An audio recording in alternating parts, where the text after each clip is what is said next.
Well, let's start the story this way. Can you imagine struggling to climb a staircase every day, falling off due to physical disability to attend lectures? Well, that's the story of 23-year-old Anastasia Ajenimboating, who defied the odds, learning to earn a first-class honors degree. Well, she is among the graduating students of the 51st Congregation of the Kwame Nkrumah University of Science and Technology. Love FM's Prince Apia engaged her exclusively on the tortuous journey to academic excellence as a physically challenged person.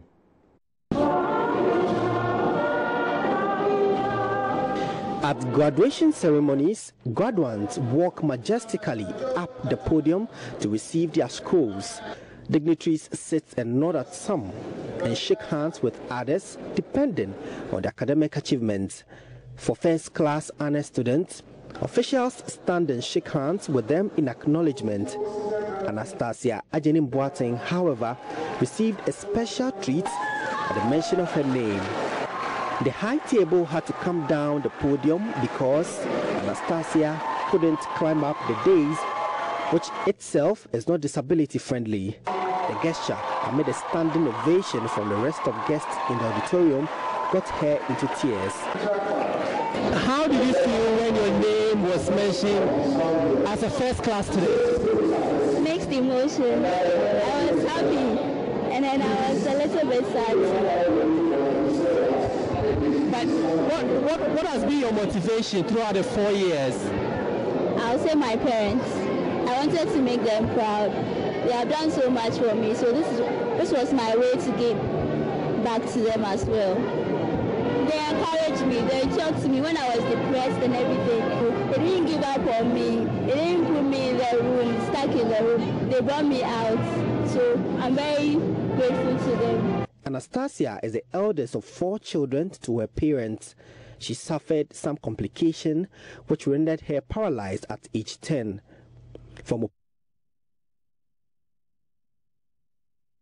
And stay tuned right on the AM show. We'll bring you full details in the course of the program. Anastasia, great lady, first-class honors. What more can she want? And we wish her a lot more success and excellence in her academic pursuit. But we'll bring you full details of that story or that feature very soon on this platform. But let's move on to the subject of agriculture, where farmers at Dorbor, farming community in the Banda district of the Bonafri region, are seeking to adopt environmentally friendly and sustainable economic activities to safeguard their vegetation. Through the education of an NGO, Save Our Environment Foundation, the farmers have become well aware that their livelihoods and their activities relatedly are destroying their vegetation. Correspondent Nestor Kafue Ajuma witnessed one such meeting between the NGO and farmers at Dorbor community, from where he filed the following report. Rainfall pattern in and around Dorbor community in the Banda district has changed drastically for the past 10 years, posing serious threat to food security. Economic activities such as felling of trees for charcoal production and timber, as well as using harmful agrochemicals for crop cultivation, among others, have adversely affected the environment in this community. Construction of the Bui Dam to a large extent also claimed majority of arable land in and around Dorbor, thereby rendering most farmers jobless. Environmental NGO Save Our Environment Foundation is introducing the farmers in the community to various economic activities. The farmers have further been talked into saving the little income they get through a community village savings and managed by themselves. With the guidance of SEV, 5 farmers groups met at Dorbor to share savings they have made for the past 6 months. Assemblyman for Dorbor, Joseph Yeboah, is a leader of the groups. In fact, biggest appeal or advice to those who have not joined the wagon is that in fact, it's a good start. It's a good project. So all should have hands on deck. And then to those who are also treating the environment very bad too, I'll also advise that they make sure any, in fact, thing that they destroy, that is any tree or any natural creature that they destroy, they should make sure they replace it. Simply because the establishment of the BUID project has brought a change dramatic change of rainfall pattern in the area due to the tree that they have in fact felled. And therefore, my appeal to them is to make sure they will treat the environment very good, to continue to have good rains, so that farmers will also continue to do well for us. Chief Executive Officer of the NGO, Collins Osei, said his outfit encouraged the farmers to form small groups to do the susu saving in line with the 5-month project being implemented in Dorbor. The project, he noted, is being funded by UNDP, Global Environment Facility, and small grants programs. It's a model that we have introduced. We call it community village savings that we use to support the community farmers. This community, they don't have any bank to support them. So through this process, they will then save small. So in a particular time, they come together and then they share the amount that they will get. And then through their savings, they can use it to supplement their farming activities. Banda District Director of Ministry of Food and Agriculture, William Bia, urged farmers in the district to patronize the services of agriculture extension officers whilst they adopt the use of organic fertilizers for enhanced yield. Nesta Kafri Juma's report for Joy News.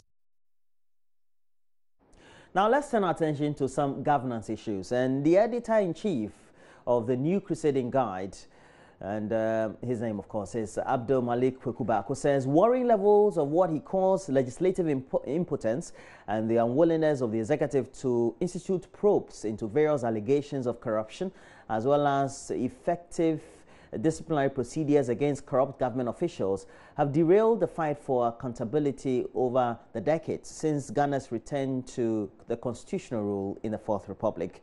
He's been bemoaning the failure of especially the last parliament for superintending over a litany of corruption allegations which it failed to probe, among which include the failure to pass the Freedom of Information Bill, which could have opened up the governance system and also promoted accountability.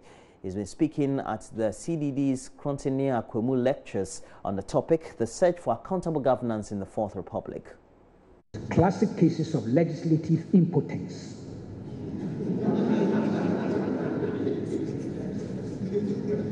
I am a student of parliamentary history.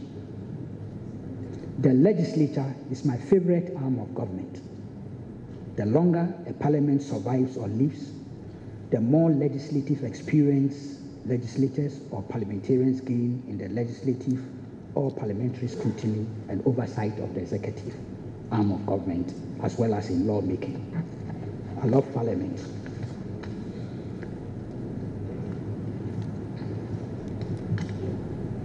As our post-independence history shows, parliaments had been an immediate casualty of unconstitutional disruptions of civil democratic governance. Thankfully, the 24 years of the Fourth Republican democratic governance have witnessed 7 different parliaments since January 7, 1993. However, in spite of the enactment of some progressive legislative instruments and acts, there are a lot here. I don't think I should mention all of them. That's the National Commission on Civic Education, the Commission on Human Rights, the Internal Audit Agency Act, the National Reconciliation Act. I consider that very important. Then the Representation of People's Amendment Act, Whistleblowers Act, Economic and Organized Crime Organization Act, and many others.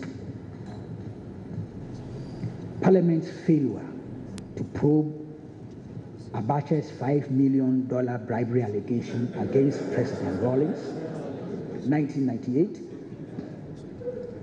Parliament's failure to probe the African Regent Hotel, that's Hotel Kufu as people used to call it, 2005. Parliament's failure to probe the Ford expedition allegation against President John Mahama. Parliament's failure to probe the merchant bank sale. Parliament's delay in effecting an amendment of Act 550, that's the Access Declaration Regime, to make it more transparent and accountable, more effective. The sixth, and this was a disaster, the sixth Parliament's failure to pass the Freedom of Information Bill, 2016, it was a huge disaster. And Kweku Bako has also been hailing what he calls a new spirit of citizen activism, civil society advocacy and judicial proactivity, which are helping shape the culture of accountability in governance system. According to him, these present a new force which, when well cultivated, will inspire and also consolidate the search for accountable governance in the Fourth Republic. Citing the action of Occupy Ghana and the actions by individuals such as Ace Ankuma, Professor Asari, as well as citizen vigilante Martin Amidu, among others, as key figures in the fight against impunity and corruption. I've experienced the phenomenon of political activism and mass agitations which facilitated the restoration of constitutional normalcy and produced very important results like the judicial decisions in the cases involving the NPP GBC, NPP versus IGP, NPP versus Attorney General, that's the 31st December holiday thing, and J.H. Mensah versus Attorney General, the retained ministers, among others. That was the phase of restoration and consolidation of constitutional democratic process. It was a necessary phase without which we might not have reached where we are today. However, I hasten to suggest that a new era of citizen activism, civil society advocacy, and judicial assertiveness has dawned in our collective efforts to grow and consolidate multi-party democracy, driven by the principles of accountable and responsive governance. Citizens like Martin Amidu, Anas Aremayao Anas, Kojo Annan Ankoma, we call him Ace, Kofi Bentel, Bright Simmons, Manasi Azuri Awini, Sidney Kisley Hayford, Franklin Kujo, Professor Stephen Asari, yeah, he's a legendary litigant. and I love his spirit. I have to be honest with you. Madam Margaret Bamford, Henry Nana Boache, etc., are a new generation of focused activists, advocates, and agitators who are growing, striving to grow the culture of accountable and responsive governance in Ghana. And they are my contemporary heroes. Some recognition and compliment go out for and to corporate entities such as Occupy Ghana, Citizen Ghana Movement, Imani Ghana, and Tiger Eye, among others. These citizens and corporate entities represent a new spirit, a driving new force, a new phenomenon, which I sincerely believe, if are well cultivated and directed, will inspire a qualitative consolidation of our democracy and enhance accountable and responsive governance to greater heights never experienced in Ghana. This is not just a hope, it is my conviction. Meanwhile, a legislative drafter, a former convener of elections and a retired Supreme Court Judge, Vincent Cyril Richard Alta Charles, known to many of us as VCRAC Crab, speaking on the sidelines of the same event, tells Joy News that state institutions must be forced to carry out their specific mandate to deal with corruption, adding there must be a clear plan to mark out the jurisdiction of these agencies to deal with these cases brought before them. He said the Supreme Court should be kept busy by testing the Constitution. Look at the genesis of Shiraj. I think basically and originally, Shiraj started as what you call the Ombudsman. And the Ombudsman is a concept which we got from Scandinavia. They have broadened the field of the Ombudsman. So in Scandinavia now, you have Ombudsman for the armed forces. You have Ombudsman for consumers. So probably the time has come when we also have to look at these institutions and see how far we can draw out the divisions and, if possible, have separate people do it. But you have to realize that we're a small country and our resources are not much. So we have to think in terms of if one person can do a lot of things and do it very well, then let us stick to that. And that's what I'll say. Okay, he's also been talking about citizen movements and individuals going to court and making the courts work a lot more. Are you satisfied so far with some of the marquee cases we've seen in courts, where the Woyome case, for example, Martin Amidu going to court on a one-man mission, and we have other individuals who are also going to court to champion particular corruption cases and trying to find results? Do you think is the way to go, and how do you reckon that some of these individuals and these civil society organizations can be strengthened to pursue this fight? I am very happy that he has said the Supreme Court should be kept busy. It's something which I myself have been saying all the time. As a lawyer, how else do we build our own jurisprudence if we kept on looking at other places? We have a written constitution, which I'm afraid most people haven't read and most people don't understand. And we ought to test the constitution. And I believe that's what Mr. Baku meant by saying, keep the Supreme Court busy. We must test the constitution and let the constitution work. That is the only way by which, in my view, we can progress in this country and reach the promised land which we are after.